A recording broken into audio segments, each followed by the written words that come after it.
ॐ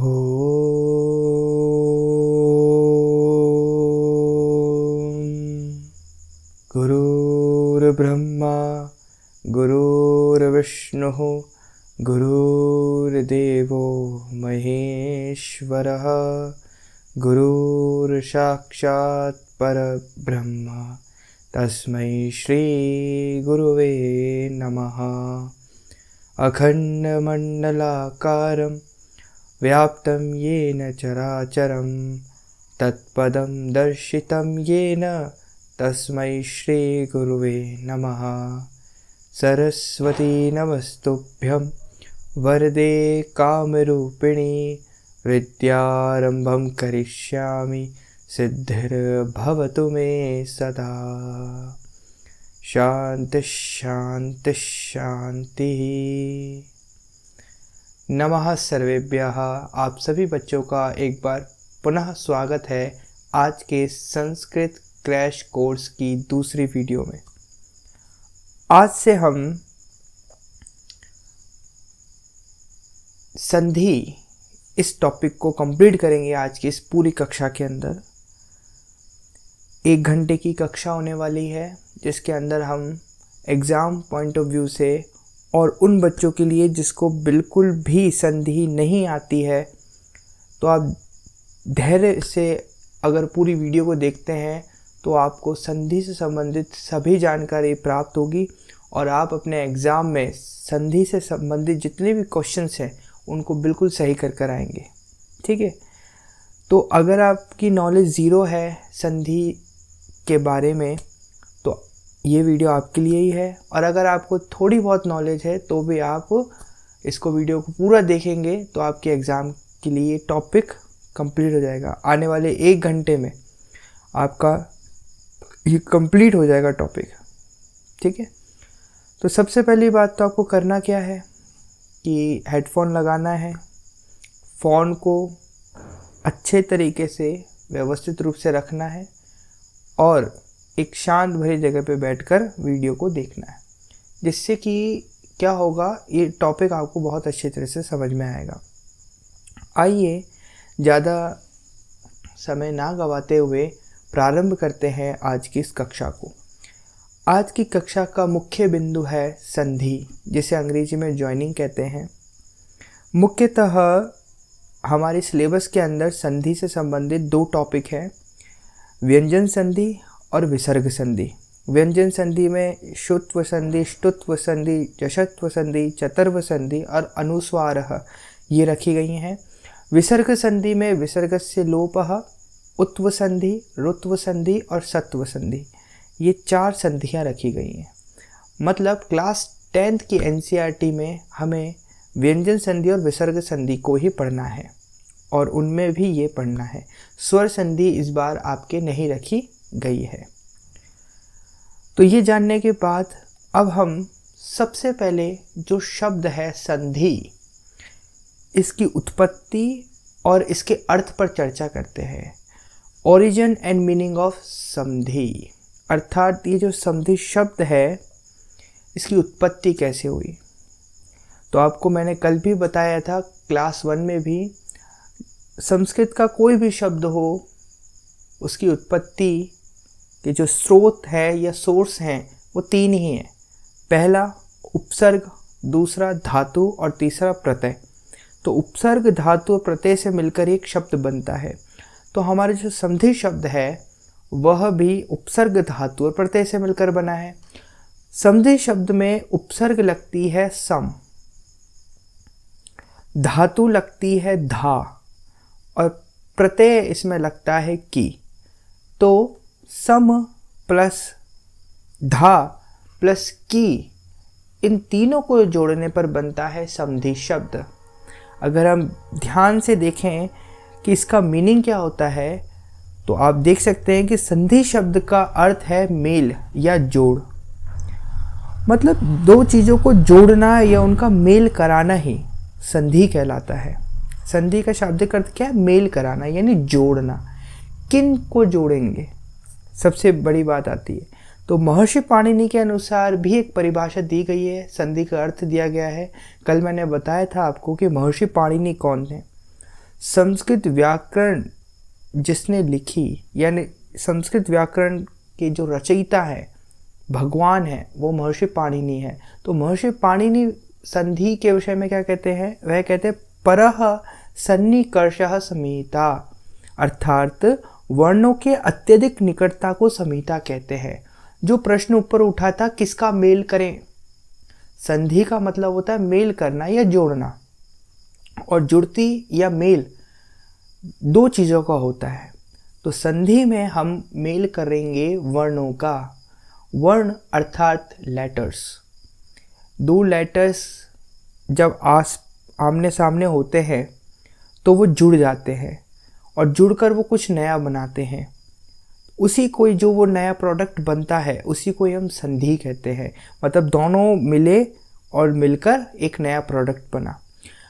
यहाँ पर रुककर ये समझना है कि दो जो वर्ण है वो आपस में कैसे मिल रहे हैं, उनका नियम क्या है। हर एक अक्षर या दो चीज़ें हमेशा नहीं मिलती हैं, कुछ नियम लगेगा, कुछ कायदे होंगे, कुछ कानून होंगे, उन्हीं को ही हम संधि में समझेंगे। ठीक है, मतलब दो वर्ण अगर आपस में है और हमने अगर नियम पढ़ रखा है कि ये दोनों अगर आमने सामने हो तो ये जुड़कर ये बनाएंगे, इसी को ही हम पूरे संधि में डिस्कस करने वाले हैं। सबसे पहले संधि को समझने के लिए आपको यहाँ पर एक शब्द आ रहा है वर्ण, यानी लेटर। लेटर को समझना चाहिए, क्योंकि अगर आप संधि को नहीं समझेंगे, संधि से लेटर को नहीं समझेंगे तो कोई बात नहीं है। यहाँ पर वर्णों की अत्यधिक निकटता का एक उदाहरण दिया जा रहा है, जिसमें मैं कह सकता हूँ हिम प्लस आलय है। तो हिम प्लस आलय में अगर हिम में जो म है उसको अगर आप तोड़ेंगे तो वो म धन अ में टूटेगा, यानी अंत में अ बचेगा, और आलय में भी आ बचेगा। यहाँ पर मिस्टेक हो चुकी है, अ लिख रखा है, वैसे आ होगा। तो अ और आ मिलकर बनता है आ। तो जब अ और आ आसपास होंगे तो आ होगा। ये हमें किस संधि से पता चला है? दीर्घ संधि से। ये हमें पता है, ठीक है, ये हम बचपन में पढ़कर आ रखे हैं। लेकिन अब हम थोड़ा आगे बढ़ेंगे और आपको समझना होगा वर्णों के विषय में। किसके विषय में समझना होगा? वर्ण। मैं आपको एक बात बताता हूँ जो कि आपके काम आएगी आगे अर्थात थोड़े से समय बाद जब हम व्यंजन संधि पर चर्चा करेंगे, तो वहाँ पर आपको ये जो चार्ट यहाँ पर बन रखा है उसको याद करना होगा। संस्कृत वर्णमाला, जैसे इंग्लिश के अल्फ़ाबेट्स होते हैं वैसे ही संस्कृत की वर्णमाला भी होती है। इस संस्कृत की वर्णमाला में मुख्यतः 48 लेटर्स होते हैं, 48 वर्ण होते हैं, जिन्हें 3 भागों में बांटा जाता है: स्वर वॉवल्स, व्यंजन कॉन्सोनेंट एंड अयोग वाहा। इन 3 पॉइंट्स में डिवाइड किया जाता है। स्वर होते हैं 13, जो कि अ आ ई उ री इस तरीके के होते हैं। और फिर आते हैं व्यंजन, जो कि 5 भागों में या वर्गों में डिवाइडेड होते हैं, जो कि 33 होते हैं। और अयोग वाह 2 होते हैं, एक विसर्ग होता है और एक अनुस्वार होता है। इस तरीके से पूरी वर्ण बटे हुए होते हैं। तो संधि का पूरा खेल ही है वर्ण पर। 2 वर्ण मिलेंगे तो इसी के आधार पर संधि के प्रकार भी गिने जाते हैं। जितने प्रकार के वर्ण होंगे उतनी प्रकार की संधि होगी। हमारे वर्ण 3 प्रकार के हैं: स्वर वर्ण, व्यंजन वर्ण और अयोगवाह वर्ण।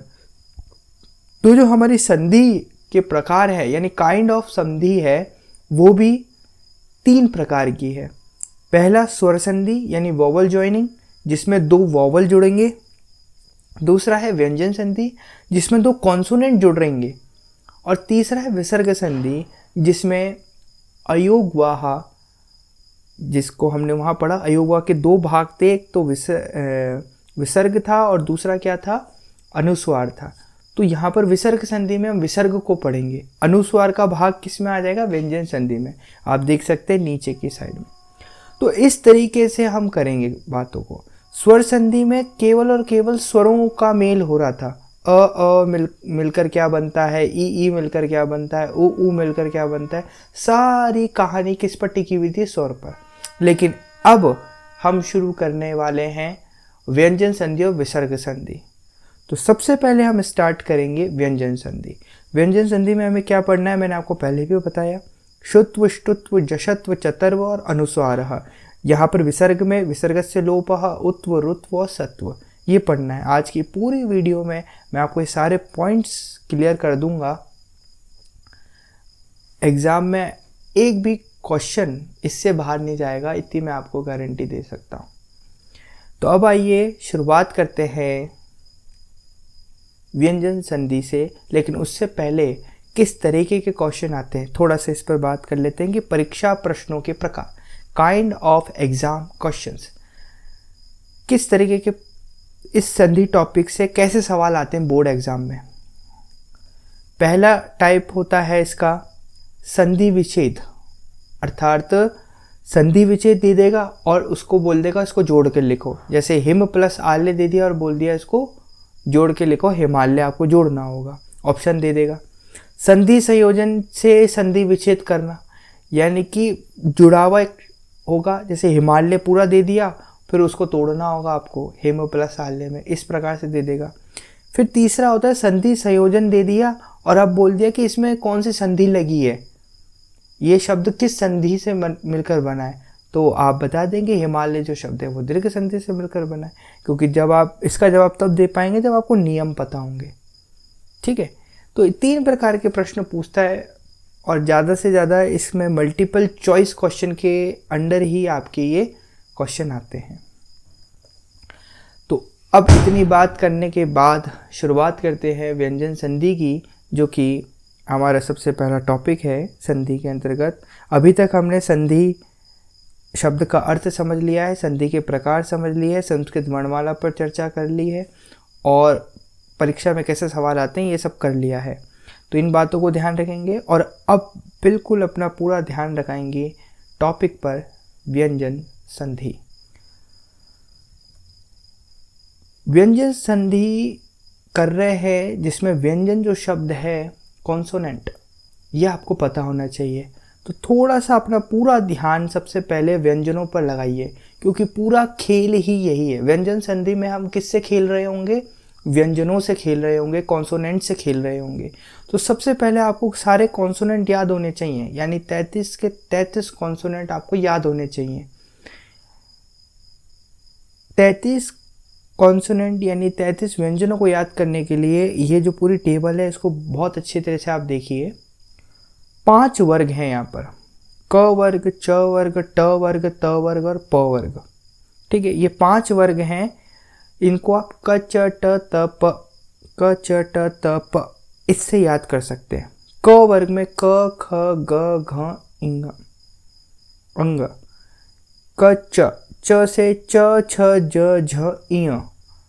ट ठ, ड, ढ, ण। त थ, द, ध, न। प फ, ब, भ, म। फिर य, र, ल, व। फिर श, स, ह। इस तरीके के ये जो पूरी व्यंजन संधि में व्यंजन है ये आपको याद होने चाहिए। 33 व्यंजन है, 5 वर्गों में डिवाइडेड हैं, क वर्ग, च वर्ग, ट वर्ग, त वर्ग और प वर्ग। ठीक है, इसको बार बार 5 बार आप इसको बोलें। कैसे, क वर्ग क, ख, ग, घ, अंग। च वर्ग च, छ, ज, झ, इय। ट वर्ग ट, ठ, ड, ढ, ण। त वर्ग त, थ, द, ध, न। प वर्ग प, फ, ब, भ, म। य, र, ल, व। श, स, ह। इस तरीके से आप इसको याद करेंगे, तब जाकर अभी जब हम आगे बढ़ेंगे तब इसको आप समझेंगे। ठीक है, तो व्यंजन संधि में व्यंजनों पर चर्चा होने के पश्चात सबसे पहली जो संधि हमारी आती है वो आती है शुत्व संधि। शुत्व संधि, ठीक है, आप इसका नाम देके घबराए ना, बहुत सरल संधि है। अगर आपने व्यंजन 33 व्यंजन याद कर रखे हैं अच्छे तरीके से, तो शुत्व संधि और आगे आने वाली जितनी भी संधियां हैं वो आपके लिए सरल होगी। मुझे पता है कि एकदम याद नहीं होती हैं, इतनी बड़ी टेबल एकदम याद नहीं होगी, क्योंकि इससे पहले आपको किसी ने भी गाइड नहीं किया होगा इसके लिए। लेकिन समय समय पर जब जब इस टेबल की ज़रूरत होगी मैं आपको यहाँ दिखाता रहूँगा, आप देखकर यहाँ से लिख सकते हैं। शुत्व संधि पर चर्चा करते हैं। इसके संबंध में ये कहा जाता है कि स या त वर्ग का श या च वर्ग के साथ आगे या पीछे योग होने पर, मिलने पर स का श तथा त वर्ग का च वर्ग में परिवर्तन हो जाता है। सिंपल सा आपको यहाँ पर बोल रखा है। अब इसको गणितीय रूप में लिखते हैं, मैथमेटिकल फॉर्मूला के फॉर्म में लिखते हैं ताकि इजी हो सब बातें। क्या है कि स वर्ग हो या फिर त वर्ग हो, इसके बाद अगर श या च वर्ग आए तो जो स है उसको तो श में बदल दिया जाए और जो त वर्ग है उसको च वर्ग में बदल दिया जाए। सिंपल सी बात है। अब इस फॉर्मूले को थोड़ा सा खोलना पड़ेगा, हमें थोड़ा समझना पड़ेगा। इसमें 4 बातें है ना। 4 बातें कैसी है कि सबसे पहले तो स जो है, अगर उसके बाद श आता है, अभी हम बहुत सारे उदाहरण देखेंगे उसके माध्यम से इसको समझेंगे। अगर स आता है और स के बाद अगर श आता है तो स को किस में बदलना है, श में बदलना है। किस तरीके से बदलना है, इस तरीके से, जैसे स आया, स के बाद श आया, ठीक है। तो आपने क्या करा, आपने देखा एक नियम है शुत्व संधि का। शुत्व संधि कहती है अगर स के बाद श आ जाए तो आप सिंपली क्या करें, इस स को बदल दीजिए किसमें, आधे श में। तो इस तरीके से आपको लिखना है। फिर यही संधि बताती है कि अगर स के बाद च वर्ग का कोई भी अक्षर आ जाए, कोई भी वर्ण आ जाए, च वर्ग में क्या क्या आता है, च, छ, ज, झ, इय, च, छ, ज, झ, इय, ये सारे के सारे च वर्ग के अक्षर हैं। इनमें से अगर कुछ भी दिख जाए, यहाँ पर च दिख जाए, छ दिख जाए, ज दिख जाए, या झ दिख जाए, या इय दिख जाए, तो आप सिंपली क्या करें, इस फिर से स को क्या कर दें, आधे श में परिवर्तित कर दें। ये तो हो गई एक बात। स को लिया और श को लिया, स को लिया और च को लिया। अब बात करते हैं त की। त वर्ग के बाद अगर च वर्ग आ जाए, यानी त वर्ग में त, थ, द, ध, न, इनमें से कोई भी आ जाए और इसके बाद अगर च वर्ग का कोई भी सदस्य दिख जाए आपको, अगर च, छ, ज, झ, इय, तो आप क्या करें, सिंपली आपको ये जो त वर्ग है उसको च वर्ग में बदल देना है, और कुछ नहीं करना, सिंपल काम है। और बाकी सबका सब ऐसा ही रखना है। बिल्कुल इसी तरीके से अगर त वर्ग के बाद अगर आपको श दिख जाता है, तब आपको क्या करना है, त वर्ग का च वर्ग में बदल देना है। अब ये बातें आपको बहुत कठिन सी लग रही होगी, अरे ये क्या हो गया इतना कठिन। बिल्कुल सरल है। बस आपको ये याद रखना है कि स श के बाद अगर त वर्ग आए, च वर्ग आए या श आए, तो स का तो श हो जाएगा, त वर्ग का च वर्ग में बदल जाएगा। अब थोड़ा सा इनके उदाहरण देखते हैं ताकि आपको समझा सकें। जैसे त वर्ग का च वर्ग में बदलने का मतलब यह है कि त की जगह च आ जाएगा, थ की जगह छ आ जाएगा, द की जगह ज आ जाएगा, ध की जगह झ आ जाएगा और न की जगह इ आ जाएगा। अगर मान लीजिए अभी हम बताएंगे कि उदाहरण के तौर पर ही, चलिए अब उदाहरण ले ही लेते हैं, इतना कर रहे हैं तो सबसे पहले बात कर लेते हैं श श की। मान लीजिए ऐसा कैसे आएगा, हरीश प्लस शेते, ठीक है।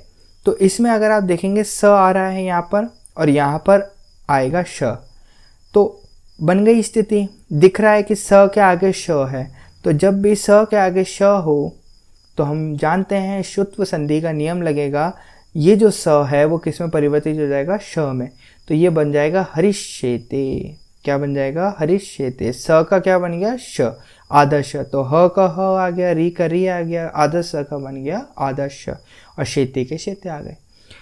इसी तरीके से स है, स में च, स के बाद च वर्ग आ गया तो भी हो जाएगा। जैसे मान लीजिए रामस के बाद च आ गया, च वर्ग का च आ गया, तो स भी आ रहा है, च भी आ रहा है। शुत्व संधि के नियम के अनुसार स के बाद अगर च आए तो स का क्या हो जाए, श हो जाए। ये हमने पढ़ा है। तो ये हो गया रामश्च।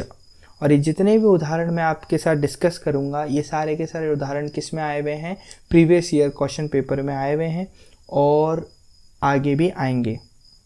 ये तो हो गई ये दोनों। त वर्ग वाला और च वर्ग वाला समझ लेते हैं एक बार।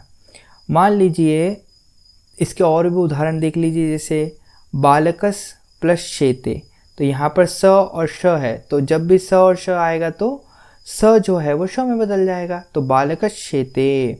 इसी प्रकार से शिशुस प्लस शेते, तो इसमें स और यहाँ पर श, तो वापिस से स के बाद अगर श दिखे तो उसको स को किस में बदल देते हैं, श में।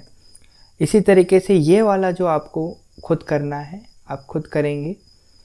आगे स प्लस च वर्ग से संबंधित जो प्रश्न आ रहे हैं, जैसे रामस प्लस चिनोती, तो स के बाद च वर्ग का एक सदस्य दिख रहा है, तो ये नियम बताता है कि अगर स के बाद च वर्ग दिखे तो स को श में बदल दिया जाए। इसी तरीके से एक और है, रामश्च हमने देख लिया। कस प्लस चित, स के बाद च आ रहा है तो स को श में बदल देंगे तो कश्चित हो जाएगा। मनस प्लस चंचलम, वही है, मनस चंचलम हो जाएगा। निस प्लस छल, अब यहाँ देख लीजिए च वर्ग का छ आ गया, यहाँ पर स के बाद च वर्ग का ही छ आ रहा है, च छ, तो निश्छल, तो आपको कुछ नहीं करना है, स को डायरेक्टली किस में चेंज करना है, श में, तो ये हो गया चेंज। शामस प्लस छात्र, बिल्कुल सेम है। इस प्रकार से आपको ये दुष् प्लस चरित्र का बनाना है, दुष्चरित्र यहाँ पर लिख दिया है, वैसे आपको बनाना था इसको। तो इस तरीके से हमने यहाँ समझ लिया।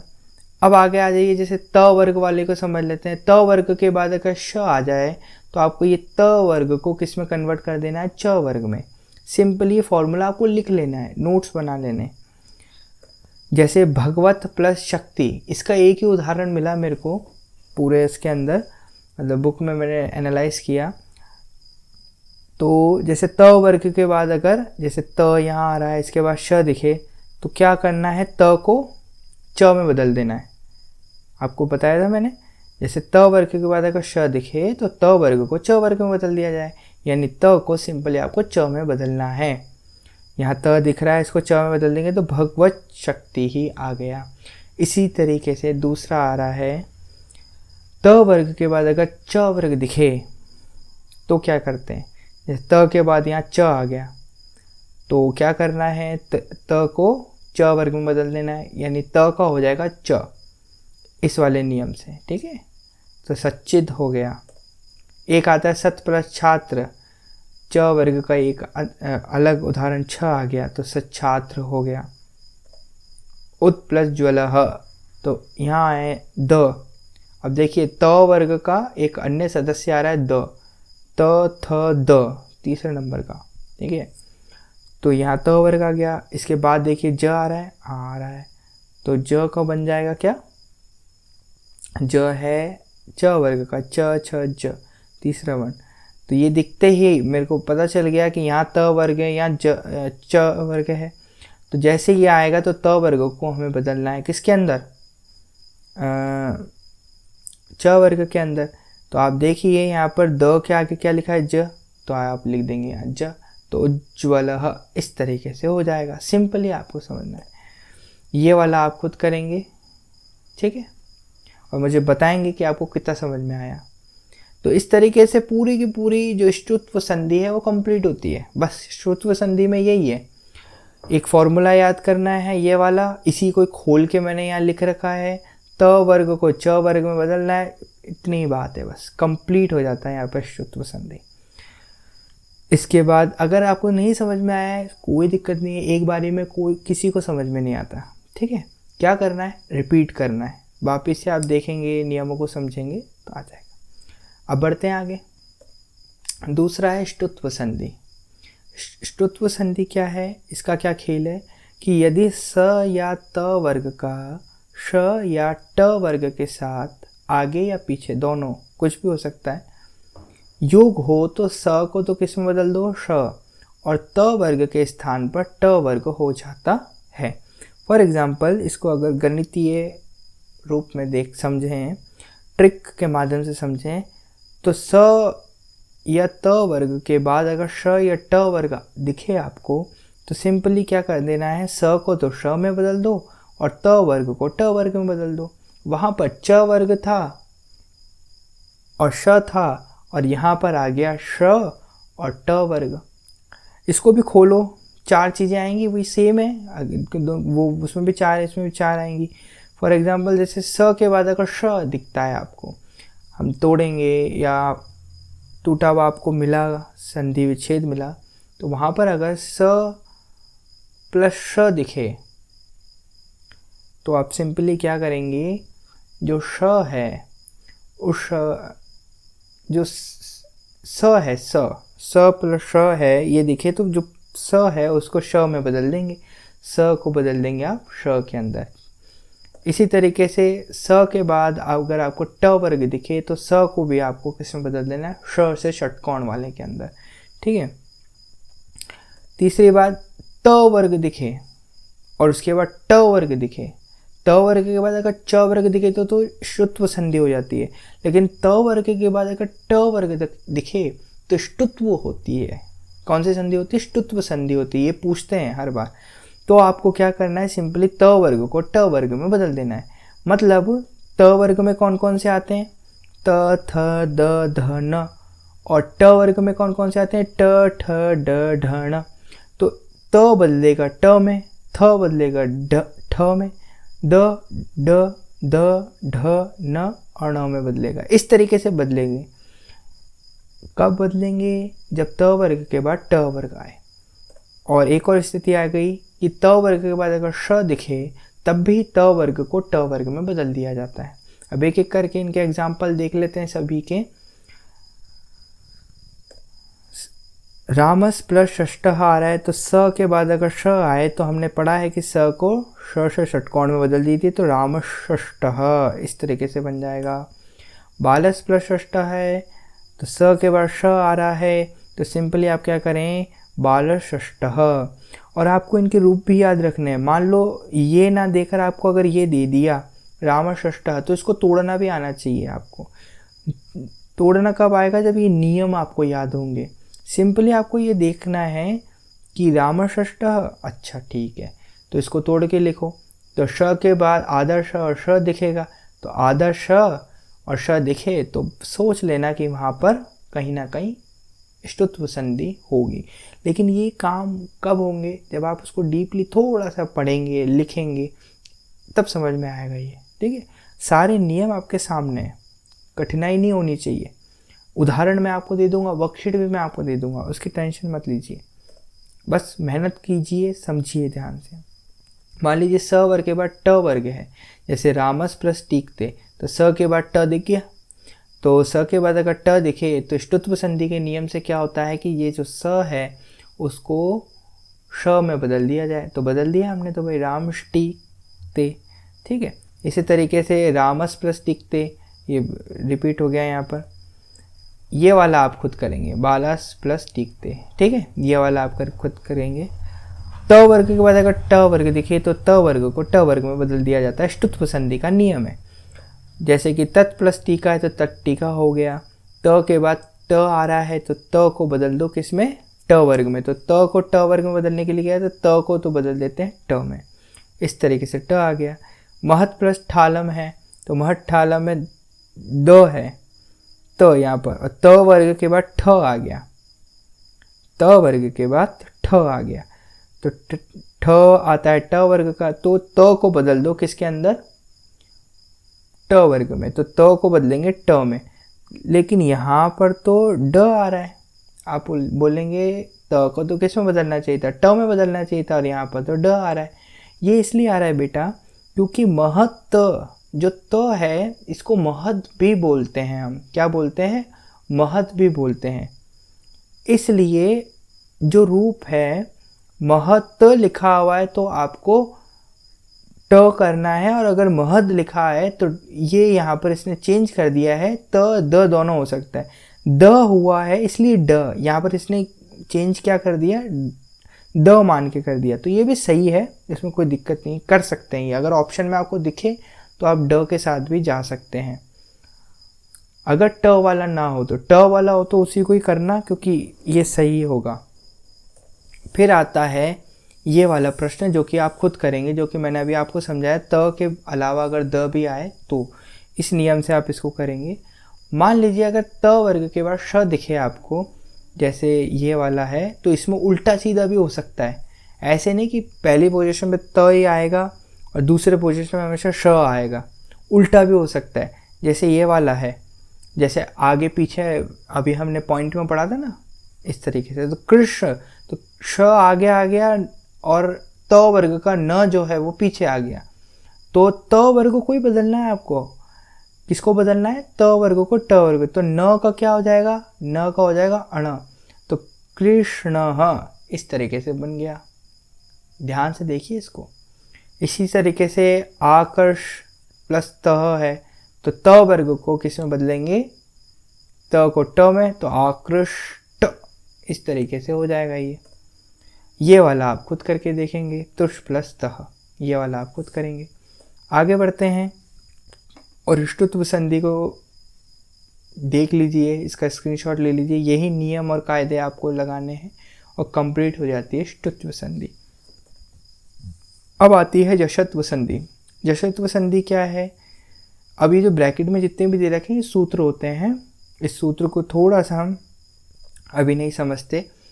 मेन बात समझो, जशत्व संधि जो है, पद के अंत में स्थित झल के स्थान पर जश हो जाता है। झलाम जशो अंते, अर्थात अगर जो शब्द है, शब्द में अगर कोई झल वर्ण दिख रहा है तो झल वर्ण को जश में बदल देते हैं। कब? जब अगर झल के बाद स्वर या व्यंजन हो तो ये जो झल है उसको जश में बदल दिया जाए और ये स्वर व्यंजन वैसा का वैसे आ जाए। अब आप बोलेंगे सर ये झल क्या होता है, जश क्या होता है, क्या बोल रहे हो आप? तो बेटा ये क्या है, माहेश्वर सूत्र के प्रत्याहार कहा जाता है इनको वास्तविक तौर पर तो, लेकिन आपकी नॉलेज के लिए मैं आपको सरल बता देता हूँ कि ये एक पैकेट है। जैसे एक बिस्किट का पैकेट होता है जिसमें बहुत सारे बिस्किट पाए जाते हैं, उसी तरीके से मान लीजिए झल एक पैकेट है। किसका पैकेट है? ये वर्ण का पैकेट है, अक्षरों का पैकेट है। इस झल को अगर आप खोलेंगे तो इसमें बहुत सारे व्यंजन आएंगे। इसी तरीके से जश को अगर आप खोलेंगे तो इसमें बहुत सारे अक्षर आएंगे, वर्ण आएंगे, व्यंजन आएंगे। ठीक है, तो ये वही बता रखा है कि झल जो वर्ण होंगे, जो कि मैं आपको बताता हूँ, जैसे कि झलों में वर्ग का प्रथम, द्वितीय, तृतीय तथा चतुर्थ वर्ण तथा श, स तथा ह कुल 24 वर्ण आते हैं। जो झल है ना, अपने आप में ये जो छोटा सा दिख रहा है, लेकिन इसको जब हम खोलते हैं, एक्सपैंड करते हैं, ओपन करते हैं, तो इसके अंदर 24 व्यंजन आते हैं। 24 व्यंजन कैसे आते हैं? पांचों वर्गों के जो पहले, दूसरे और तीसरे और चौथे हैं वो आएंगे और बाकी श, स, ह आएगा। क्या है? और जश के अंदर क्या आएगा? ज, ब, ग, ड़, द, ये आते हैं। जश के अंदर कौन कौन से व्यंजन आते हैं? ये आते हैं। वर्ग के प्रथम, द्वितीय, तृतीय अथवा चतुर्थ वर्ण के स्थान पर उसी वर्ग का तृतीय वर्ण हो जाता है। मान लीजिए झल के बाद अगर कोई स्वर या व्यंजन आता है तो कुछ नहीं करना आपको, जो झल है उसी का ही तृतीय वर्ण करना है। अभी समझेंगे इस बात को कैसे करना है। आप ये समझिए कि मान लीजिए झल के बाद अगर कोई स्वर या व्यंजन आ गया, ठीक है। झल कौन कौन से बताए मैंने? ये सारे के सारे झल हैं, क, ख, ग, घ, च, छ, झ, झ, ट, ठ, ड, ढ, यानी कि सभी के 4-4, हर वर्ग के पहला, दूसरा, तीसरा, चौथा वर्ण, ठीक है। और यहाँ पर श के साथ साथ क्या आते हैं? यहाँ पर श लिख रखा है, लेकिन स, स, ह भी आएगा। ये क्यों नहीं लिख रखे? क्योंकि इनके उदाहरण नहीं मिलते, प्राय इनके उदाहरण अभी हमें नहीं मिलते हैं, इसलिए श को ड में बदल दिया जाएगा। ठीक है, ये यहाँ पर लिख रखा है कि श, श, स, ह में श के स्थान पर ड आता है, अन्य का उदाहरण प्राय नहीं मिलता है। ये आपको समझना है। तो ये तो होगा जशत्व संधि के क्या नोट्स, जिसमें हमें क्या क्या मुख्यतः क्या समझ में आया कि झल के बाद अगर स्वर या व्यंजन हो तो झल का जश में परिवर्तन हो जाता है। मेनली झल का जश में कैसे होगा? जैसे क, ख, ग है तो क, ख, ग में आपको ग कर देना है, तीसरा वाला कर देना है। च, छ, ज में ज कर देना है, ट, ठ, ड में ड कर देना है, त, थ, द में तीसरा वाला है द, तो द कर देना है। बस ये आपको मेनली याद रखना है, ठीक है। तो यहाँ पर जैसे झल के बाद दो स्थितियाँ आ रही हैं, झल के बाद अगर स्वर हो और झल के बाद अगर कोई व्यंजन हो। तो मान लीजिए दो स्थितियाँ हैं, तो झल के बाद पहला स्वर हो जाएगा और फिर झल के बाद व्यंजन हो जाएगा। जैसे झल के बाद अगर स्वर आता है, जैसे वाक प्लस ईश्वरी ले लेते हैं उदाहरण के तौर पर, तो झल में आता है क, हाँ आता है, ये रहा क वर्ग का प्रथम आता है। और इसके बाद स्वर आ रहा है क्या, हाँ आ रहा है, ई आ रहा है। तो क्या हो, झल के बाद अगर स्वर आए तो झल को जश में बदल दो। तो झल को जश में बदलने पर क्या होगा, तो क है तो क को ग में बदल देंगे। किस में बदल देंगे, क को ग में बदल देंगे। तो ये हो गया वागीश्वरी। क्या हो गया बेटा, वागीश्वरी। इस तरीके से करना है, तब आएगा समझ में। एक और उदाहरण लो, जैसे कि वाक प्लस ईशः, तो ये भी बिल्कुल सेम हो जाएगा। क को किस में बदल दिया जाएगा, ग में। कुछ नहीं करना है यहाँ पर, जो भी वर्ग का कोई भी वर्ग हो उसका केवल आपको तीसरा वर्ण कर देना है। अगर सामने जश हो, जश मतलब जश में ज ब ग ड़ द है ना, ज ब ग ड़ द, ये हो तब आपको करना है ये काम, तब जशत्व संधि लगेगी, है ना। झल के बाद अगर कोई स्वर या व्यंजन दिखे आपको, झल के बाद अगर कोई स्वर या व्यंजन दिखे तो झल को जश में बदल देना है। इस तरीके से जैसे अच प्लस अंत आ रहा है तो यहाँ पर भी स्वर च आ गया, च आता है, ये रहा च, इससे तो अजंत हो गया।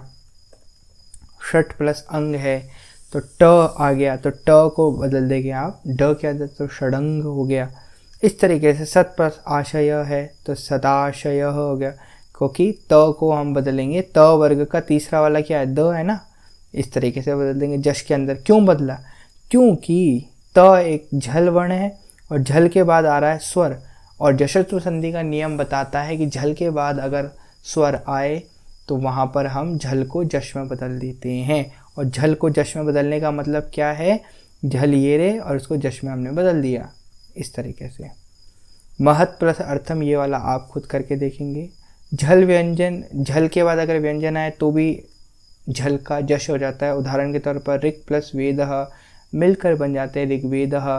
षट प्लस गुणः मिलकर बन जाते हैं षट गुणः। षट प्लस यंत्र मिलकर बन जाते हैं षड्यंत्र। दिक् प्लस दर्शनम मिलकर बन जाते हैं दिग्दर्शनम। दिक् प्लस गजः वाला आपको खुद को करना है, कुछ नहीं करना है। कौन से वर्ग का है, क वर्ग का है, तो क वर्ग का तीसरा वाला होता है क ख ग ग, तो क की जगह ग आ जाएगा। लेकिन ये ट्रिक कब या ये कब करना है, जब आपको इसके बाद व्यंजन दिखे। जशत्व यानी कि झल, जशत्व संधि में क्या होता है, झल वर्ण के बाद अगर आपको स्वर या व्यंजन दिखता है तभी आपको स्थिति ये रही, दोनों स्थितियाँ। तो इस तरीके से जशत्व संधि भी कंप्लीट होती है ना। तो आपको ये मेनली इन पॉइंट्स को ध्यान रखना है जशत्व संधि के अंदर। कंप्लीट जशत्व संधि आपके हाथों में, ठीक है। अब इसके बाद बात करते हैं चतुर्व संधि की। चतुर्व संधि में आपको याद रखना है कि यदि झल वर्ण के बाद कोई खर वर्ण आए तो झल वर्ण के स्थान पर उसी वर्ग का पहला वर्ण अर्थात चर हो जाता है। सिंपल इसको देखते हैं कि झल के बाद अगर खर आता है तो झल को चर में बदल दिया जाए। अब आप बोलेंगे झल तो अभी हमने सीख लिया, झल को तो हम क्या कहते थे, झल जो है, झल में तो प्रत्येक जो वर्ग है हर वर्ग के पहला दूसरा तीसरा चौथा और श स स ह ये सब आते थे, ठीक है। झल को तो समझ लिया। अब खर में क्या आता है और चर क्या है, तो खर मैं आपको सब समझा देता हूँ। झल में ये सारे आएंगे क ख ग ग, ये तो आपने समझ लिया पहले। खर में क्या होगा, खर में प्रत्येक वर्ग के दो ही आएंगे केवल, पहला और दूसरा। अगर आपको झल के बाद खर में से ये मतलब ये दिखे आ जाए तो आपको झल को किस में बदल देना है, चर में बदल देना है। चर में क्या होता है, एक ही आता है केवल, यानी क वर्ग का पहला, च वर्ग का पहला, यानी जो वर्ग है क च ट त प यही आएंगे और फिर श श स हो जाएगा। और बिल्कुल सेम रहेगा। मतलब हमने जो हमारा फॉर्मूला था उसको एक्सप्लेन करके यहाँ पर लिख दिया। जो झल के बाद खर आए तो झल का चर हो जाए, झल का चर हो जाए, ये आपको ध्यान रखना है।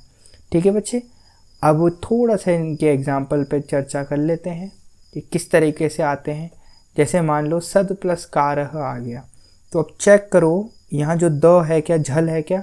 झल का मतलब क्या होता है कि वर्ग के पहला दूसरा तीसरा चौथा, तो द कौन से वर्ग का है, द है त वर्ग का, त थ द, त थ द तीसरे नंबर का, हाँ आता है, तो ये झल वर्ण है, तो झल आ गया। अब झल के बाद अगर खर दिख गया तो कौन सी संधि हो जाएगी, चतुर्व संधि हो जाएगी। लेकिन अगर झल के बाद क्या दिख गया, व्यंजन दिख गया या स्वर दिख गया, तो कौन सी संधि हो जाएगी, इससे जस्ट पहले वाली, कौन सी थी वो, जशत्व संधि। ठीक है, तो इस तरीके से दिमाग चलाना बेटा, है ना। अगर टीचर आपके लिए इतनी मेहनत कर सकते हैं तो आपको भी खुद क्या करना पड़ेगा, थोड़ी मेहनत करनी होगी। सब कुछ आपको आपके सामने रखा हुआ है, बस आपको क्या करना है, पेन कॉपी लगाकर इसमें दिमाग मारना है। जब तक ये दिमाग में खोपड़ा नहीं चलेगा ना, तब तक कुछ नहीं होगा। ठीक है, चलिए अब थोड़ा सा और प्रश्नों पर चर्चा कर लेते हैं। जैसे कि विपत प्लस कालह आ गया, तो इसमें भी आ जाएगा, द को चर में बदल देंगे। तो जैसे द है, द कहाँ है भाई, ये रहा द आता है कौन से में, त वर्ग में आता है, तो त वर्ग को उसमें त वर्ग का त आ जाएगा, तो विपत कालह हो जाएगा। कुछ नहीं है, ये जो एरो दिख रहा है ना, यही बदलना है बस आपको। जैसे क वर्ग का कोई भी सदस्य दिख जाए तो क में बदल दो, च वर्ग का बदल जाए तो च में बदल दो, इस तरीके से। जैसे एक उदाहरण और ले लीजिए, जैसे उद प्लस पन्नह आ गया, यहाँ देखिए ये झल वर्ण है, द एक झल वर्ण है, इसके बाद क्या आ गया, खर वर्ण आ गया। खर में क्या क्या आते हैं भाई, ये सारे आते हैं। प आता है कि नहीं आता है इसमें, देखो चेक करें जरा, प वर्ग का आ रहा है ना इसमें प, तो ये खर वर्ण आ गया। तो ये आते ही क्या स्थिति करनी है, द को चर में बदलने का, तो द को, द कहाँ आ रहा है, त में आएगा, ये रहा त, तो द को बदल दो त में, तो यहाँ त आ जाएगा, देखो उत्पन्न हो गया। इस तरीके से करेंगे। उत प्लस तमह का भी इसी तरीके से होगा कि त आ गया तो उत्तमः हो जाएगा। उत प्लस पत्ती, उत्पत्ति ही बन जाएगा।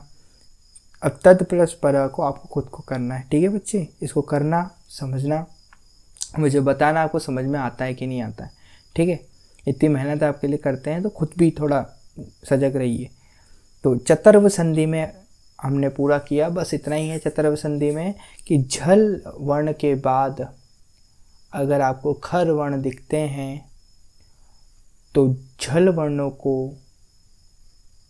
चर वर्ण में बदल दीजिए। अब झल वर्ण कौन से होते हैं, खर वर्ण कौन से होते हैं, चर वर्ण कौन से होते हैं, बहुत इजी है। घटते क्रम में आपको ये दिख रहा होगा, आपके सामने मैंने लिख रखा है।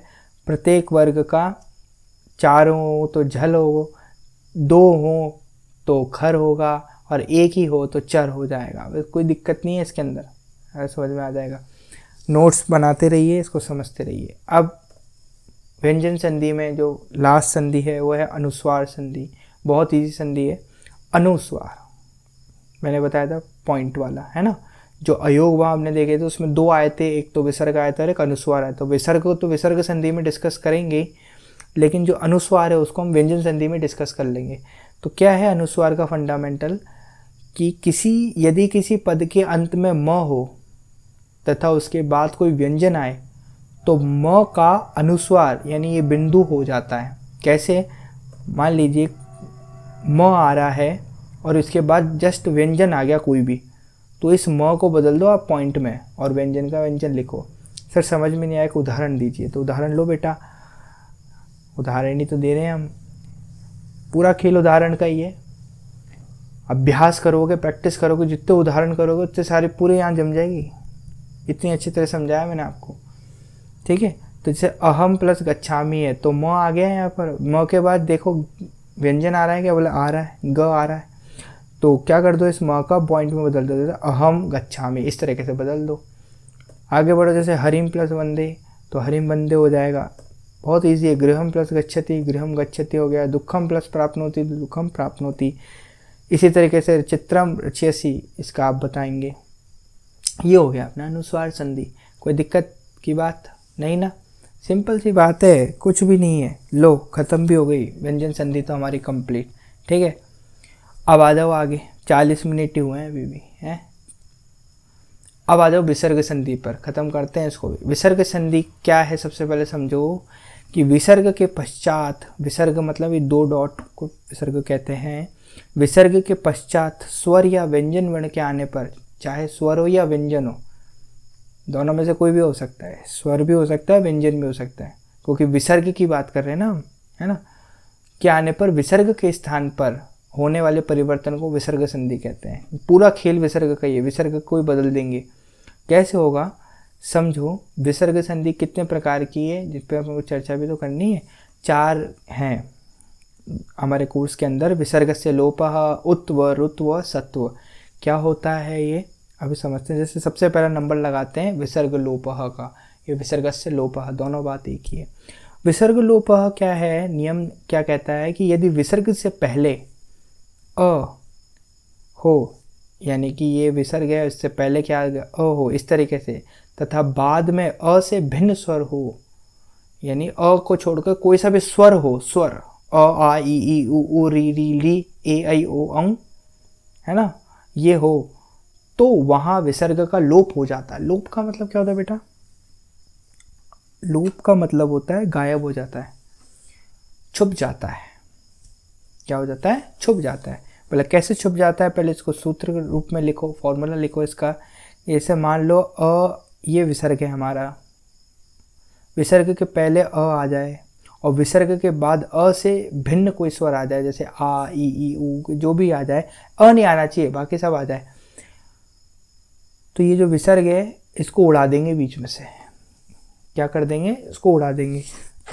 तो ये जो अ का अ आ जाएगा, फिर अ से भिन्न स्वर आ जाएगा। बोले सर समझ में नहीं आया, उदाहरण तो लो बेटा उदाहरण, रामः प्लस आगच्छति। तो आप देखो ये विसर्ग, विसर्ग के पहले अ आ रहा है, बोले आ रहा है। विसर्ग के बाद अ को छोड़कर कुछ आ रहा है, बोले आ रहा है, आ रहा है। तो क्या करो, इसमें लग रही विसर्ग लोप कर दो भाई, विसर्ग लोप संधि है, विसर्ग लोप कर दो तो बस राम प्लस आगच्छति हो जाएगा ये। बोले समझ में आया, हाँ आया।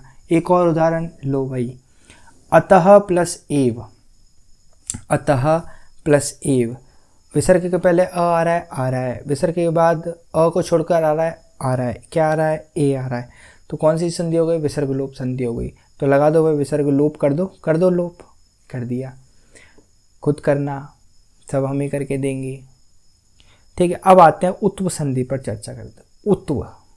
उत्व संधि का नियम बता रहे हैं कि अगर विसर्ग से पहले अ आए और विसर्ग के बाद अ आए, समझ लेना, विसर्ग से पहले भी अ और विसर्ग के बाद भी अ आए, तो विसर्ग का क्या बन जाता है, अवग्रह बन जाता है। क्या बन जाता है, विसर्ग का अवग्रह बन जाता है, यानी ये ऐस जैसा निशान होता है, इसको अवग्रह कहते हैं, ये बन जाता है। कैसे सर, जैसे कह प्लस अपी है, तो क्या हो जाएगा, विसर्ग का की जगह तो आप सीधे लगा दो क्या, अवग्रह, और जस्ट इससे पहले वाले में ओ की मात्रा लग जाएगी, तो क्या बन जाएगा, को अपी हो जाएगा।